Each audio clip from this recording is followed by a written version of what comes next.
কিন্তু এটাকে বানিয়েছি হচ্ছে চিকেন পকোড়া। টমেটো সসটা ঢেলে নিয়েছি।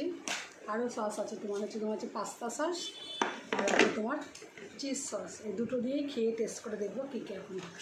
চলো আগে ঢেলে নিই। আগে চাচ্ছি পাস্তা সস।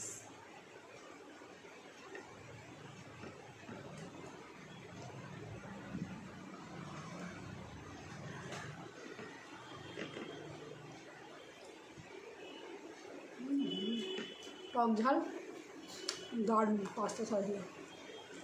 এখানে তোমার টমেটো সস আর চিজ সস নিচে চিজ সসটা নেবে, দিয়ে দেখবো খেয়ে কেমন টেস্ট লাগে।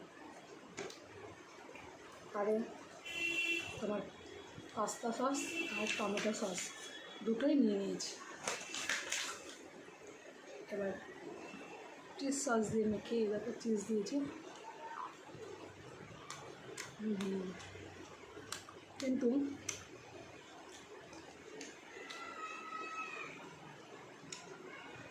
পাস্তা সস দিয়ে যেন বেশি ভালো লাগে।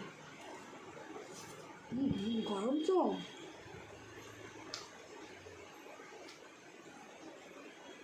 কথা বলতে পারছি।